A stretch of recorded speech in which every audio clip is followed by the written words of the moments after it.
The content of this podcast is for informational and entertainment purposes only. It is not intended to be a substitute for professional medical advice, diagnosis, or treatment. Always seek the guidance of your healthcare provider with any questions you may have regarding your mental or physical health. The views expressed are those of the host and guests and do not replace personalized care from a licensed professional.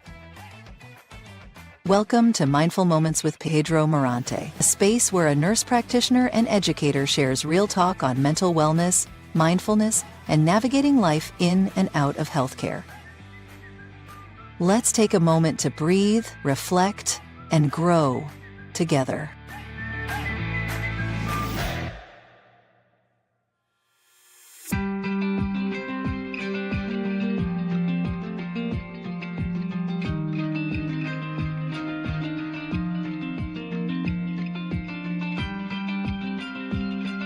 Very important, guys, to start slow, go steady.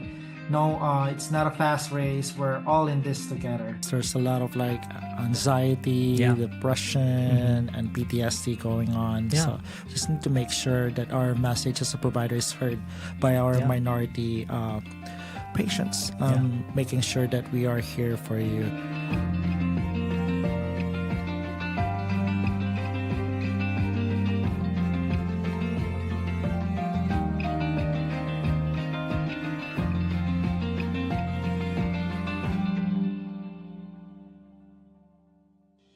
Welcome to Mindful Moments with Pedro Morante, wherein we prioritize our mental health. Joining us today is a very special guest of mine. She's an author, entrepreneur, filmmaker, producer, Miss Celeste Friedman in the house. Hey, hi, so nice to be here. Nice to meet you finally, and I'm really happy to be here, and I hope I can make an impact somehow. You will, and I'm so proud of you, and thank you for allowing me to be part of this conversation. Okay. And this mental health platform can go a long way, and thank you to all our 100,000 followers and subscribers of this podcast. I'm just so proud of all of you out there who are making an impact in this community. So our episode title is From Cocoon to Clarity. Yes. A mindful conversation on healing, transformation, and conscious love. Yes. Before we get into everything you built, I want to start with the human side of you. Okay. If we rewind to the version of you before your book, who is out here, we're going to promote that later, before the film and before the healing, what was life feeling like back then? You know, from the outside, when people would look at me, I would have the sense of a perfect life. But inside I was crumbling.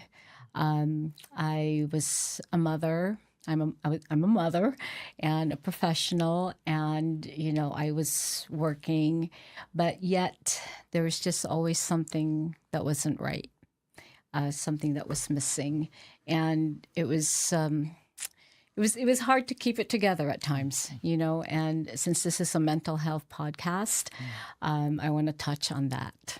Yeah, what that's like. Thank you for sharing that. And was there a moment when you realized, I can't keep going on like this and I needed help? Oh, yes. Sometimes we're not aware that we do need help. And that is a real challenge that people have, is reaching out for help. And first, you have to be aware. You have to be aware that there's something not right. And you have to be honest with yourself. And it was a slow realization, really slow. And it was hard to admit. And I was thinking, if this is how my life is going to be forever, then I don't want it. Right? And so that was kind of like the beginning of, is there something better for me like that? And I had to really look deep into myself, because what was missing was that something that I could actually embrace and put back into my life. So when you say something is missing, is that part of your life, or is that something that you think that your identity is not there? What was it like? Well, when you are I was in a long-term marriage. I was in a marriage for 25 years, and this is where I think that I can maybe expand a little bit on when you're in a partnership and it doesn't work and you're not growing as a person, you know, really have to look at your mental health. And mental health doesn't mean that you have to get into therapy or be on drugs, you know. It's just like, how do you maintain the balance of your life? And how do you maintain your identity in that partnership? And is there, are you satisfied? Are you feeling whole? Or is there some kind of emotional abuse or verbal abuse, which I experienced? So that was the undercurrent of my kind of like, why am I not feeling loved? You know? So kind of in that realm. Okay. Yeah. You know, it's you have to realize, and it's hard to admit that, there might be some form of abuse going on, because I am not that person. You know, nobody does that to me, but yet I allowed it. So it come to a point that you were in that situation and you were not recognizing that, hey, there's something wrong with my mental health. I feel like I'm starting to doubt myself. Yes. That I'm being in that abusive relationship. Yes. And, you know, when somebody doesn't enhance your life and I think most of the time that I was in this situation, I was grieving. I was grieving what I was hoping to be in a partnership, in a marriage, in a family. Okay. You know, it's that identity that you touched on earlier, just earlier. You said, well, do you lose it? You lose it. You lose yourself. And, you know, I had roles. I was a mother, I'm professional, I'm a caregiver. I run the household, and, you know, and you just forget about yourself. And that's really important to maintain in any kind of situation, family situation especially. Yes. Yeah. And yeah. I agree with you. Relationships are made to enhance your life and not to bring toxicity or negative energy. Am I Exactly. correct? Exactly. Okay. Yeah. Now, my follow-up question to you is that you've spoken openly about depression and being on medication, right? Mm-hmm. What was that decision like for you emotionally, not just medically? Well, you know, it took a while for me to ask for help. And if you look at asking for help as a form of respect, then you in your head, it's like, it's going to be okay. You know, taking medication doesn't mean you're weak. It really doesn't. It's just a way to be compassionate to yourself. You know, there was a time when I was like on 7 medications, and that was quite a bit. I had gone to a substitute doctor one day, and I brought all my meds, and my family practitioner was on vacation. So she says to me, what's all that? And I said, it's my meds. So she looked at it, and she looked at my chart, and she says, oh, why are you taking 2 types of thyroid medicine? Oh, because I'm told that it's going to boost this other medicine. You know, it's going to enhance its ability to make me feel better. You know, so I had, 7, come on. You know, I was really like, I was on gabapentin. It's like I got really foggy. You know, remember in the 70s and the 80s when you fly into LAX and there's a thick cloud of smog? You can see it from the sky, right? From the window. It was like that for me. It was like there was just this thick fog always, and I couldn't see through the dirt, you know? And so one day I woke up and I said to myself, and I think my baby was maybe 2.5 years old. We were on vacation. I woke up and I go, I don't know who I am anymore. Because all that had an effect on me, you know? So it's just, emotionally, it felt like admitting you know, when you finally admit it emotionally, it's just being human, right? You're just being human. I had carried so much for so long. And so choosing to do that, to maybe turn to medication, wasn't about giving up. It was trying to find a solution. You know, whether it worked or not in the long term, we'll get to that. It was my form of receiving help and not just enduring that emptiness or enduring that lack of something. Yeah. Okay. So but for me, it had a numbing effect. So, Yeah. So the medications were able to help some of your symptoms though at that time. It wasn't a form of escape. It was more like I just didn't deal with anything. Just numbed me. So it was not. It was strange. It was a strange part of my life. A good 17 years. So 17 years that you were in medications. Yeah. Is that correct? Yeah. Are you still on the medications right now? Oh no, no! I weaned myself off of it. I really did, and I feel so much better. I remember when I decided I did it all on my own, but I didn't stop because I knew better than to just stop. Yeah. You just don't stop it. And so by the time I was on my last week of weaning, I researched, the clarity started coming back. I felt like myself again. And how did you pull yourself out of that? Because you're so lively and and I did. I just got my clarity back, and that's really, really where I needed to be. How to get out of that fog and that numbness. So from brain fog to clarity, and now being resilient. Is that correct? Yes, absolutely. Thank you for pointing that out. Yeah.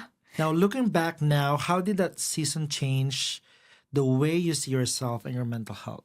Well, I really stopped judging myself, because when you're in the fog, you don't know which way is up or down, or you're in a situation that doesn't support your well-being. You tend to judge yourself, and you tend to belittle yourself because you hear it from outside sources, right? So what I started to do is I started to really listen to my heart. I started to listen and say that maybe, mental health is maintenance. It's just a way to maintain. It doesn't mean you're failing. So whether it's therapy is a type of maintenance, or even just self-care. Let's go take a walk, go call a friend, reach out to your friends. It can be a really good source of support. So that's kind of what I did. I stopped seeing my emotions as something to manage or suppress. I just, I learned they were just information. So I would take my emotions, inform myself, reach out to friends, and see where to go from there. Yeah, it's nice that you have a core of friends that understand you. Yes. Yeah, and meaningful engagement with friends and family has been proven by research also that improves our mental health. So it's good that you were supported at that time. Yes, well, family, I'm not so sure, but but friends definitely. In my book and in the movie, I really stress the importance of friendship. Yeah. In the family situation, you're kind of a little bit, embarrassed. You don't want to let people know what you're going immediate family know what you're going through, especially in larger families that can kind of get the gossip going and like that. Okay. Yeah. So, it's really important to have friends, you guys. Yeah. So, again, asking for help from your friends doesn't mean that you're broken. Okay. It really doesn't. It's just that you're working through things, and really have to believe that there is something better. Thank you for sharing that. For someone listening who's struggling quietly, what do you wish people understood about asking for help? You don't need permission from anybody to ask for help. Sometimes you just give yourself permission, and you can't. And I know it's really hard because you don't want to be a burden to other people, because who wants to hear somebody cry, and you just have to seek that relief through conversation, so that you can get to some kind of clarity. When you're talking to somebody, you get clear on some things, don't you think? Yeah. So and you also have faith in the unseen, and you pray, and I did a lot of praying and chanting, and yeah, so that helps too. So if you're struggling out there, give yourself permission to reach out, and that it's okay. Do not be embarrassed. No one's going to judge you but yourself. And I had to learn that the long and winded way. Correct. Those Yeah. negative thinking that we had, that nobody's going to help you out, but there is always There's somebody. always somebody. Yeah. And suicide is never the answer. No, it's not. Not. It was interesting last night. I was walking home, and a gentleman stopped me. He was very clean looking, right? And he says, "May I borrow your phone?" I said, "Why?" I started being suspicious. He goes, "No, I'm not feeling very well. I'm really quite suicidal," he says to me. And I said, "Okay, who do you want me to call? I'll call for you." And he says, "Okay, I want you to call my wife." Okay, there's no answer. I said, "Where do you live?" "In Upland." I said, "Well, how do you end up here?" So because, I am, I'm bipolar and I'm schizophrenic. I said, "Did you miss your meds?" And he says, "Yes, for 5 days." I said, "Okay, then so you're feeling suicidal now?" He goes, "Yes. I think some people are trying to kill me," But long story short, it was kind of a weird situation. So I did call, and then some guards from across the street, like a private security firm, came over and decided that they will stay with him until the cops come, because I said I have to go, but I don't want to leave him. So, but those are extreme examples. But please, guys, don't ever be embarrassed to reach out. I mean, this man, I knew him from nowhere, so the police came, I gave him a hug. I said, "You're going to be okay, and you just keep praying, okay?" And, so I just left. But maybe reach out to a stranger too, if that's more comfortable to you. Yeah, and sometimes help will be given by somebody out of love and out of courtesy too, right? Yeah, well, it's really because you're choosing yourself when you ask for help. Correct. You're not just giving up or resign that, "Oh, this is all there is." It means that you're brave enough to choose yourself. Correct. Yeah. And it's a decision every day that we always need to choose ourselves, especially our mental health. Yes, absolutely. Now, let's talk about divorce. Divorce can feel like losing a future you once believed in. What did that loss stir up for you? Well, I was grieving a marriage. But then I realized that I wasn't grieving the marriage. I was grieving who I thought I would be as I grew older in that marriage. So again, it comes back to the self, right? It comes back to the self. And it's really, grief isn't really about the relationship so much as your identity. Because when you're in a relationship, you're always identified with your partner, or even in business, you're identified with that business partner, even with your child. Yeah. So, you had dreams. I had dreams that I was going to grow old in one house, and that my daughter would always come back to that house. And so that's what I was grieving. And now who am I now that I'm not going to be in this one particular house I thought I was going to be in and die there? Now I live in a 1-bedroom loft.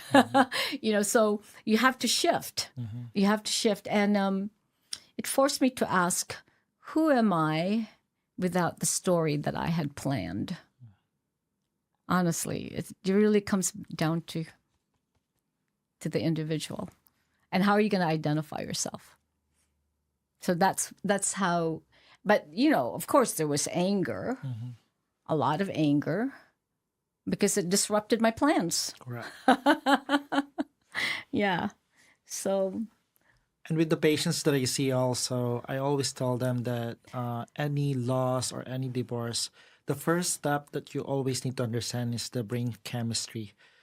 So there's a particular part in the brain, we call that your BTA, wherein it's responsible for the dopamine, right? So that dopamine is for the reward, your The high. Capability to be happy, motivation, and also the addiction part. So it's like you're using cocaine and it's hitting the same part of the brain and part of the neurotransmitters that are usually elevated. And once you go into divorce or separation, that can also trigger that. And it's the same thing like withdrawing from drugs, like cocaine. So your brain get hijacked, right? Yes. You're Yeah. used to this sensation of like being in love, longing for, and now Security, the yes. safety, you know, all that, the expectations of a happy life, you know. So when that's taken away, oh, it's like withdrawal, yeah. it's And like so withdrawal. so then where do you go? Where do you withdraw to? You know, and a lot of us don't really look inwards. We look outside. So when I was going through my divorce, guess what I did? I shopped. I needed that high, you know? Yeah. I shopped, I traveled, I just did everything to just patch it up. But as you know, being in the healthcare profession, it's temporary. Right. Yeah. Yeah. It's So like putting a band-aid Yes. on emotional pain, but it always haunts you and comes yeah, back it comes to you. back. It's just, like I said, temporary, you know, it's like fleeting. Oh, the high's gone. Oh, let me go some more. Let me go buy more shoes. You know? So it's just a cycle. It becomes a vicious cycle. Yeah. Very good. Yeah. And for someone listening who's torn between staying in a struggling marriage or letting go, what inner work or questions help you find the clarity? Okay. So this one was this took a little bit of time, because it was really hard for me to be honest with myself. Okay.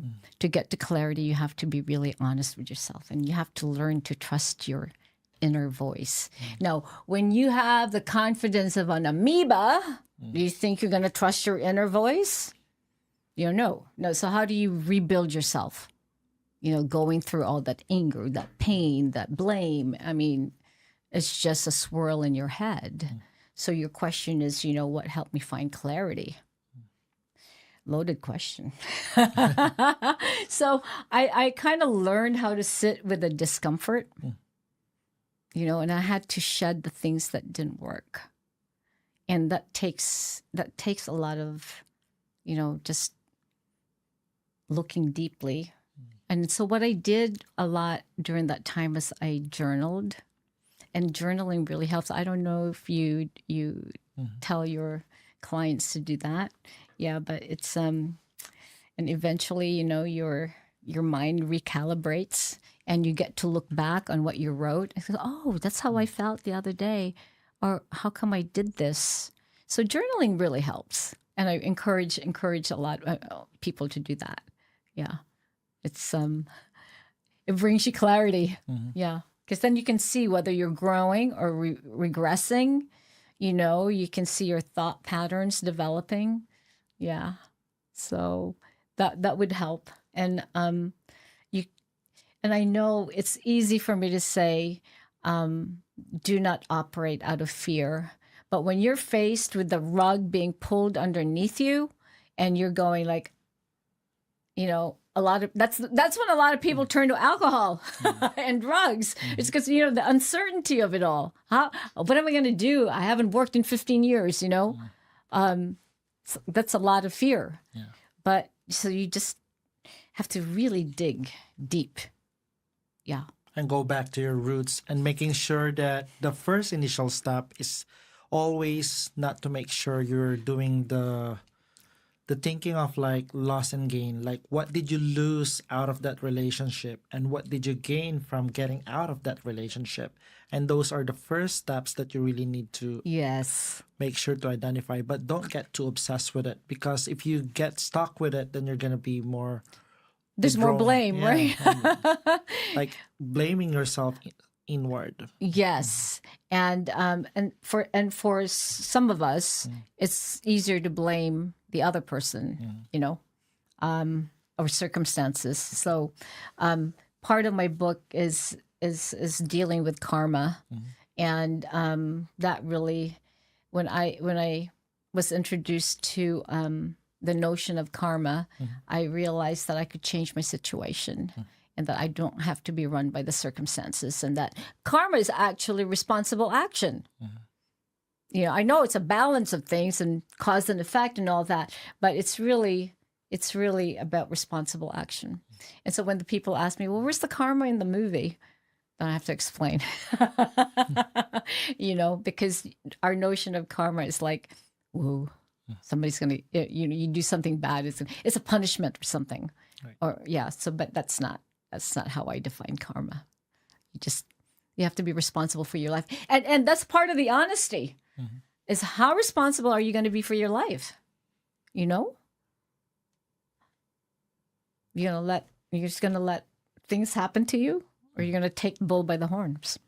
Yeah. There's a part of healing that feels lonely and invisible, the cocoon phase. What did that look in your life, Miss Celeste? Oh, that was, I'm one for not being afraid to be alone. I've always had this feeling that I'm alone no matter what. And I think that has given me some of the strength that I kind of turned to while I was going through the divorce. And the cocooning is actually, I was afraid of it at first, but then I realized that it's kind of a sacred time for me. It's time for me to reflect, time for me to shut the outside world, isolation. I'm fine with it now. I think it's a skill. You have to build on it. It was lonely, but it can be very transformative because you really just shut out everything else.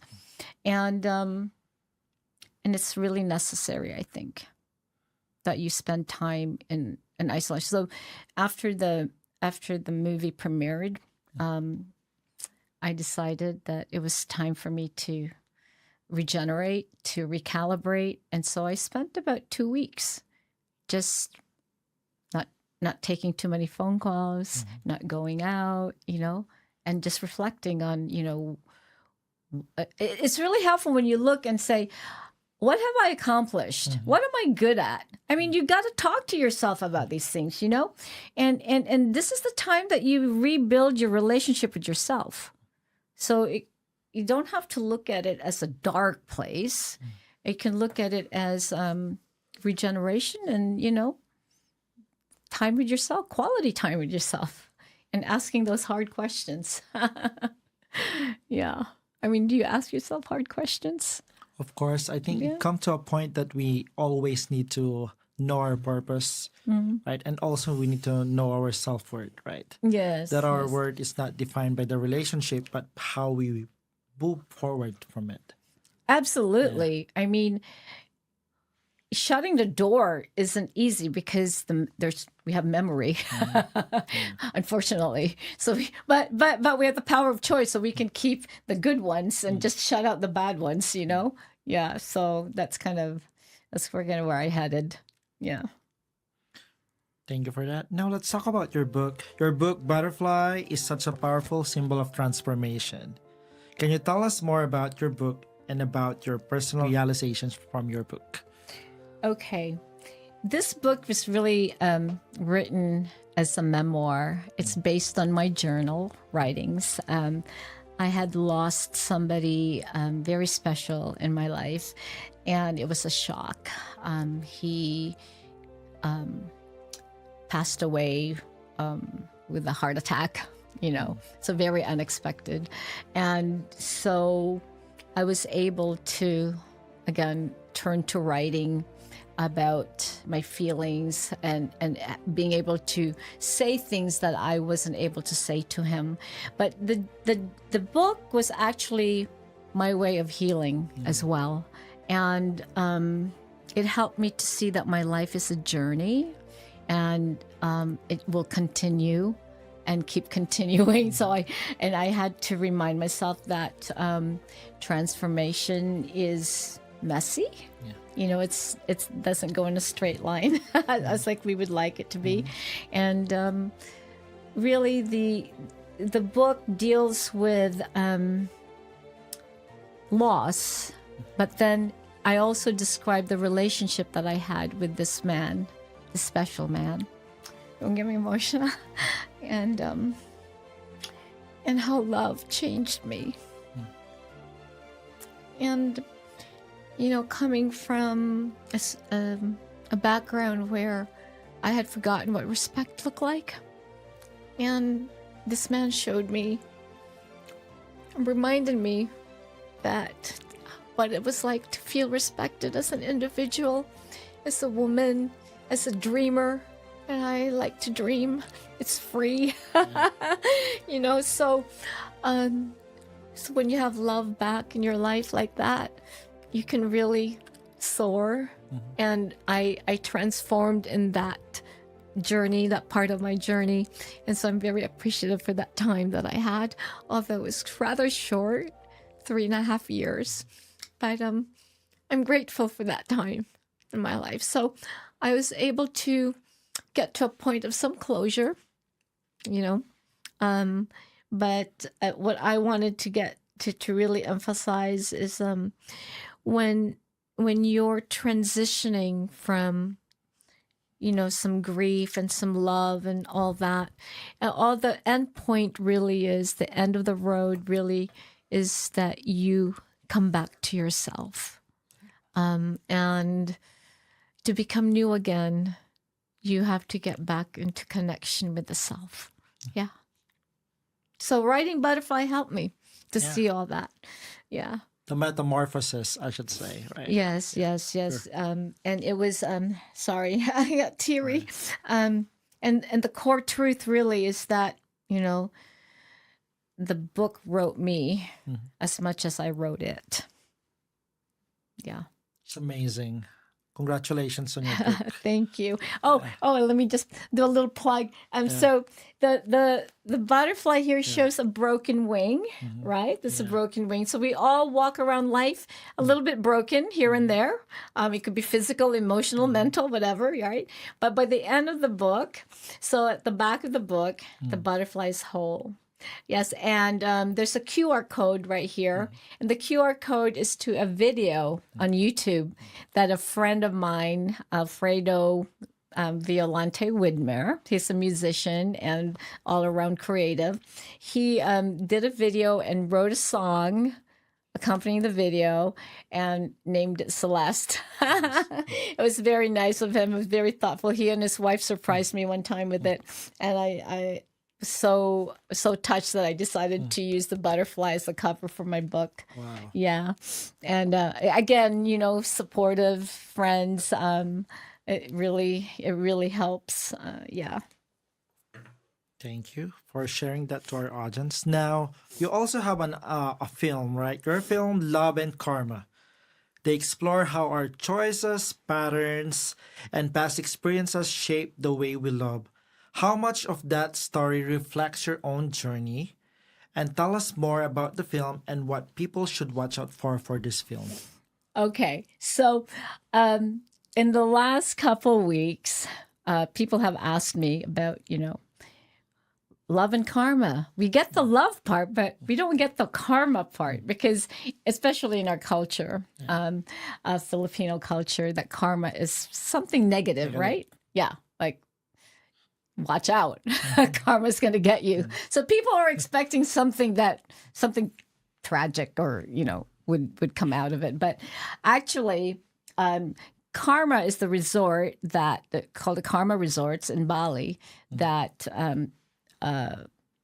this special person in my life and I happened to be in. And we got stuck in the pandemic. And so we were in this Karma Resort. And that's where kind of we thought maybe, we could be together and could build a life together.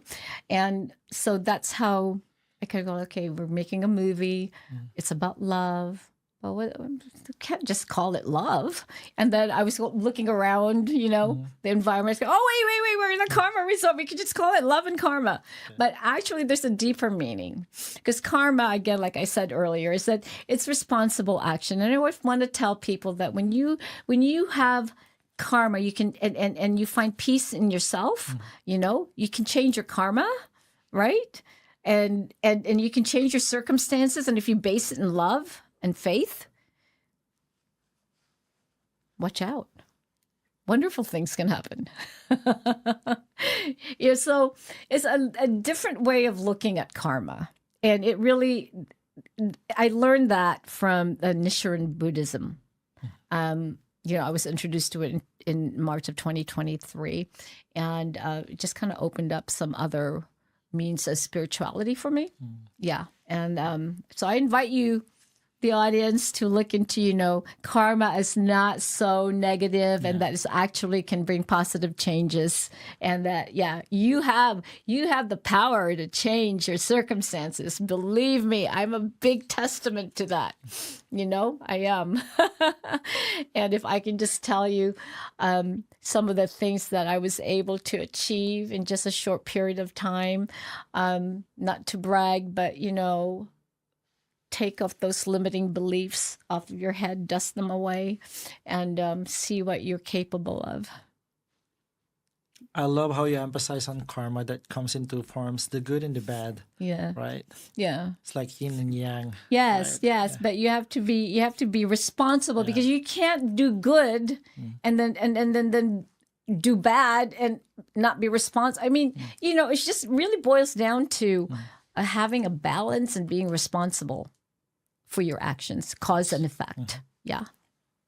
Thank you for emphasizing that. Now, with everything that you went through, right, with our understanding and concept about love, what will be your takeaway from being emotional and now you're starting to be more mindful about your concept of love and more intentional? Okay, first, let's go back to the mental health part. Healing changes who and how you love. Because if you're not healed, love will take on different forms. It could come in form of control. It'll come in a form of insecurities. So if you're not whole and complete in yourself, that you're okay, that you feel that you yourself are okay, how can you love another? You see, so it took a while for me to get to that point where, okay, two human beings who are whole and complete can be better for each other and contribute to each other's growth. Because really, love embodies growth, okay? Rather than, I need you to complete me. I need you to love me. I need you to make me complete. I can't be happy without you. You don't know. We have so many love songs that say that. You are my world. You are the only one for me. Oh, come on. You have to be whole and complete within yourself to be able to contribute to another human being. Do you? I don't know if I'm making sense. You are. It goes back to you again, right? To identify yourself, to really give yourself the permission to be just you and accept you for yourself. So that other people can. You don't have respect for yourself, nobody's going to respect you. I mean, that's just it, And love, it's a practice. So in my book, I devote a whole chapter on love, chapter 14, and I have 7 components of love. Okay, if you want to know what it is, you have to read the book. So. Love really shifted from something I felt to something I chose. In my book, I say that love is a choice. So you choose to love. You're not a reaction to love. You see? So you come from a more powerful place when you say, I choose to love you, rather than, I think I love you because you love me. Right. Like conditional yes, aspect, right? Yes. It's so or conditional. transactional type of love. Yeah. So... then it becomes more grounded. Yeah, it becomes more grounded. It becomes more conscious, and it's rooted in self-respect. Okay. Yeah.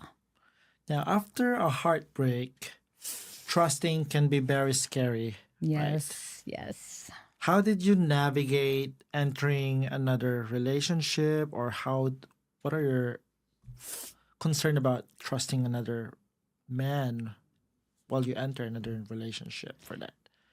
Well, again, I will have to defer back to I have to trust myself to be able to determine whether I want to trust somebody or not. Okay, is he trustworthy? I mean, you have that unspoken, sixth sense about people, right? And trust is a gift. So it's a gift that I would give you. Okay, I trust you, and then it's a risk because what if that person decides to throw that gift away? Or crumple it or step on it and, kick it out. But life is a risk. You have to take risks. And you cannot operate out of fear. Okay, you cannot. Otherwise you might as well just be in a coffin and be comfortable. But in trusting again, I come from a place now where to trust means I'm not abandoning myself.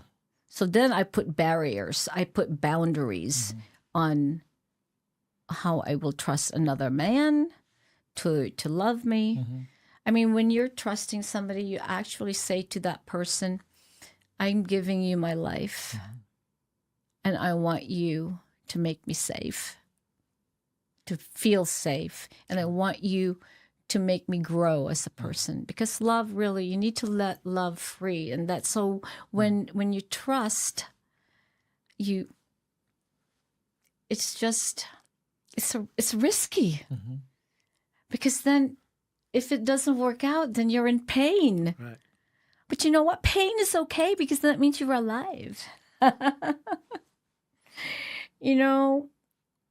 I think the biggest component of trust is that when you're really walking in knowing who you are and knowing that you can give a person your life and still be okay if they decide to throw that trust away. It's just courage, being brave. To want to love is to have courage, Love and trust. Faith. Yes, those are virtues, and you need to make sure that you're prepared for whatever the relationship's gonna end, or the relationship may flourish. So you never know. You never Right. know. And I think what people don't do a whole lot of is communication. You really have to communicate. And I always say to newlyweds, hey, if you guys gonna fight your first fight naked. And I used to say to my special person, I said, hey, if you see me acting erratic or getting really, angry, or you don't like what I'm doing, will you just come and hug me? Yeah. Just hug me, and he did. He would do that when there was something that was upsetting me, or that I was angry at something. A hug goes a long way. Yeah. So, Indeed. yeah. So you have to set up these boundaries, Celeste, you're very talented. You're very authentic about your feelings. You're juggling business, creativity, writing, film. How do you keep yourself grounded and your mental health? Okay, In great alignment. question. Thank you. So I'm going to share with you what I do. I believe very much in having rituals and always observing the patterns of my behavior and my thinking. So for 2 hours in the morning when I get up, I just spend it on my own, myself. I talk to myself. I pray. I chant. I read motivational books. I say mantras. Whatever moves me. But for 2 hours, I will do that self-care, and that really helps my stability, my mental outlook for the day. And then sometimes I will write down what I need to accomplish for the day. And I came up with a life code. May I share my life code with you? Yes. Okay, so this is what pulls me out in the morning, and this is what grounds me. Okay. Oh, I'm gonna cry. I'm trying not to cry. Okay. I can get pretty what do you call it?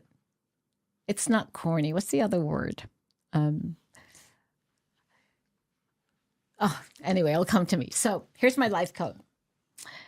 I embody love, authenticity, and abundance so that other people will be inspired to live their lives with love, authenticity, and abundance. So that way I can hold myself accountable. Yeah? Yes. I can really hold myself accountable for what I say, what I do, how I am, how I'm being, and I hope that it rubs off on other people. And I hope that now that you know what my code is, you run into me and I'm not smiling, you tell me, hey, are you in love? Are you living with love? Abundance and authenticity. Yes. And it's a hard place to get to sometimes, But when I think of when I have challenges in my life come up, I just go back to that. And say, okay, I need to ground myself. And sometimes when I get in a spiral, and I'll admit I get in a spiral, I just clap my hands. Yeah. Or start singing, or just do something that will break it up, will break up the swirl. So that's my mental health. Like again, I say, mental health isn't just about taking pills or going to therapy. It's about how you manage your own self. Yeah. And does that make sense? Yeah. Okay. But how do you get there? Yeah. It's a constant practice every day and always choosing to... The choice, yes. It's a choice. Yeah. Now, Ms. Celeste, for those audience that are listening right now, would you mind sharing your story about your relationship and what went wrong for the divorce, if you're comfortable talking about it? Yes. Uh-huh. I just put it in a nutshell. I was married for 25 years. And those of you who are married and in a relationship or thinking about getting married, if you're not careful and you're not rigorous with your communication and with the respect, okay, it will fall apart. And if you're not careful about nurturing the other person, it will fall apart. And if you're selfish and always think about yourself, that's not going to work. All right. So I was younger. Okay. I was married for 25 years. I married when I was 31 to my ex, and wasn't that young. But society gives us the expectation that sometimes we have to stick it out. No matter how grave the situation, you do not get divorced. I'm the only, for a long time, I was the only one divorced in my family. And it was my mother's shame. It's like, ooh, there she goes, And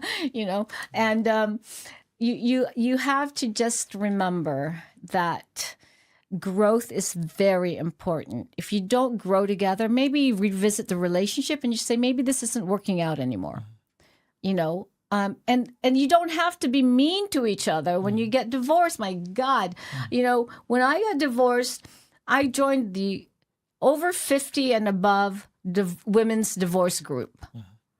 The stories I saw there, it's on Facebook, the stories I saw there was so demoralizing. I mean, really, people, give each other some dignity. Walk away with dignity. Do not stalk. Do not go in, and don't use the kids as a battleground, as some pawns. I mean, that's what kind of happened with us. And my poor child, she's resilient because of it, but it wasn't good it's never good for the kids. So there's ways to mitigate that. And if you can just respect each other as human beings and give each other the dignity that human beings, that you and I deserve, whether we cheated, we stole money, whatever, you're in jail.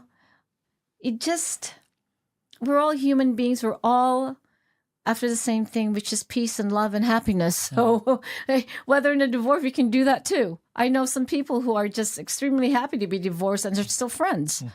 Let's have more of that. You know? Love it. Thank you for sharing that to our Yes. audience. Yeah. And always remember that relationships is a two-way. Yes. It's a Yeah, give and take. it's a give and take. And make sure it takes two to tango, as they said. So it's a work in progress. Yes. And it's, again, it comes to a choice. Can you love that person? Are you better off with that person or not? So if you think that person can contribute to you in a holistic way, mentally, spiritually, emotionally, and physically, okay, then do it. But if one component is missing and you don't think it's going to be doable, please don't compromise. Compromising doesn't work in that situation. Thank you. Yeah. Now, finish this sentence, Miss Celeste. Healing taught me that love is blank. Okay. Healing taught me that love is a choice, and that love begins with treating ourselves gently, and love.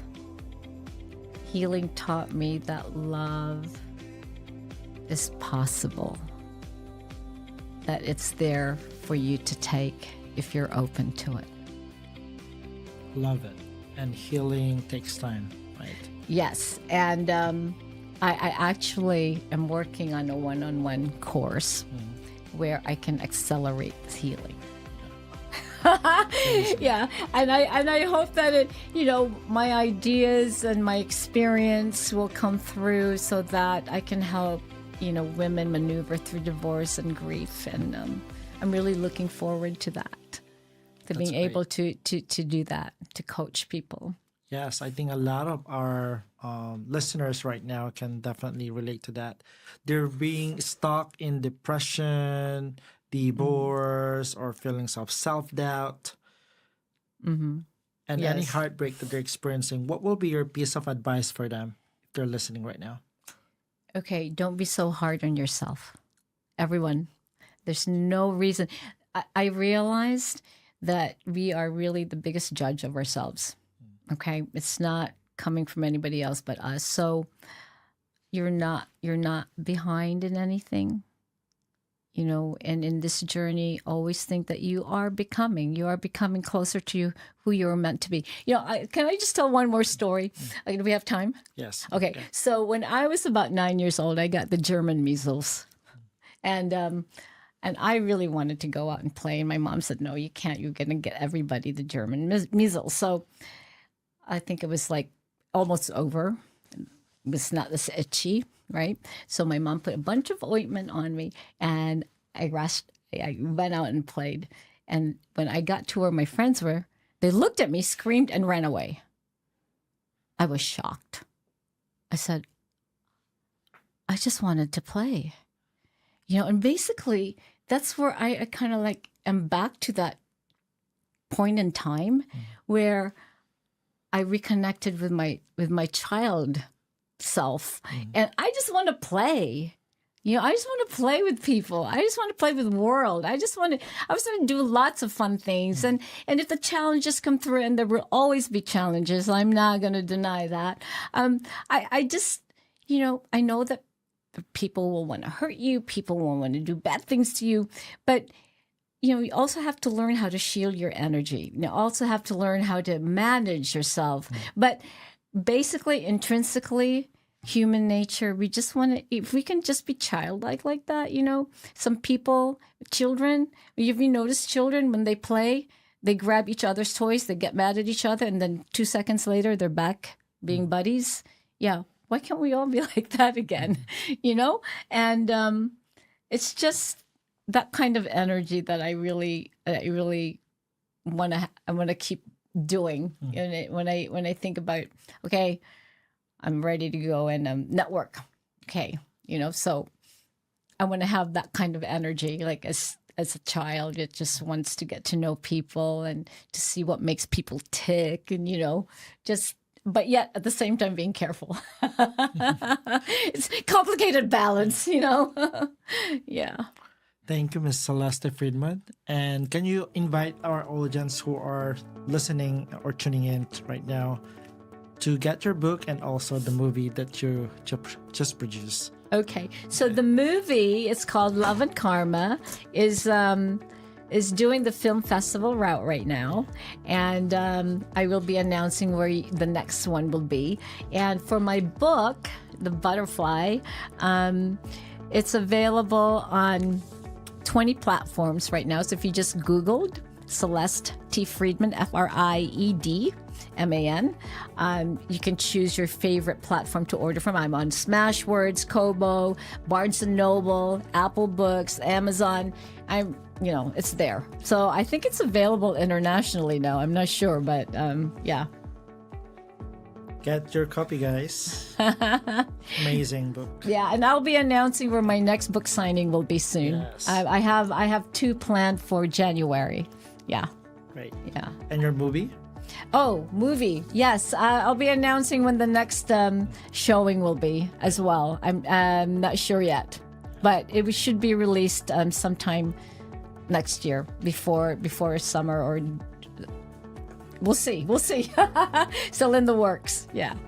Thank you, Miss Celeste Thank you Friedman, so for much this for having amazing me. podcast episode Yes. about healing, about transformation, about metamorphosis, about Yes. growth. Yes, right? and your life is full of possibilities. Yes. Believe me, it is. Self-love is also what I learned from this episode, and we always need to make our mental health as a priority, and there's always help. Yes. Don't forget to reach out. Thank you so Really much. appreciate this. Once I had again, Miss fun. Celeste Thank you. Friedman, author, Bye-bye. entrepreneur, producer. Congratulations Thank on you. every venture that you're going to be doing. Yes. Thank you.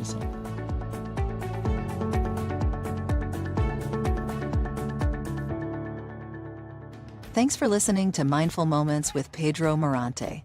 Be sure to follow the podcast so you'll never miss an episode. If you find value in our time together, leave a quick review. It helps more people discover the space we're creating. For updates and more reflections, follow us on social media. Until next time, take care.